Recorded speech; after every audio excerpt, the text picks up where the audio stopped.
नमस्कार, मी डॉक्टर शुभम. आज आपण एक महत्त्वाच्या विषयावर बोलणार आहोत, गांजा किंवा वीडच्या व्यसनाबद्दल. पहिल्यांदा गांजा घेतल्यावर काय होतं, जास्त प्रमाणात घेतल्यास टॉक्सिसिटी कशी दिसते, व्यसन लागल्यावर जीवन कसं बदलतं आणि शेवटी या व्यसनावर उपचार शक्य आहेत का. माझ्याकडे आलेला एक तरुण रुग्ण पहिल्यांदा गांजा घेतला तेव्हा त्याला हसू थांबवत नव्हतं.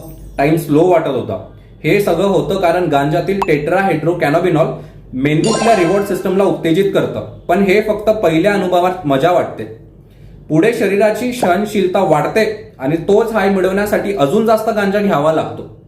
जेव्हा जास्त प्रमाणात गांजा घेतला जातो तेव्हा हृदयाची गती वाढते, रक्तदाब बदलतो, भीती, घाबरणं, एन्झायटी येते आणि काही वेळा हेल्युसिनेशन्स म्हणजे अस्तित्वात नसलेल्या गोष्टी दिसायला लागतात.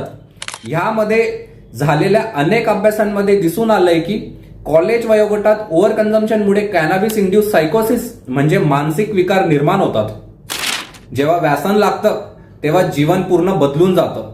मी बघितलेले रुग्ण अभ्यास किंवा नोकरीत लक्ष राहत नाही, घरच्यांशी भांडण, झोप न लागणे, स्मरणशक्ती कमी होणे आणि सर्वात महत्वाचं, गांजा नैसर्गिक आहे म्हणजे सेफ आहे हा गैरसमज. पण प्रत्यक्षात हे व्यसन आयुष्य उद्ध्वस्त करू शकतं. मग प्रश्न येतो, यावर उपचार आहेत का? होय, आहेत. सर्वात आधी मोटिवेशन. रुग्णाने स्वतः मान्य करणं की त्याला प्रॉब्लेम आहे.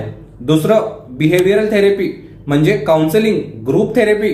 तिसरं काही वेळा औषध देतात, विशेषतः एन्झायटी किंवा डिप्रेशन नियंत्रित करण्यासाठी. आणि कुटुंबाचा आधार हा सर्वात मोठा औषध.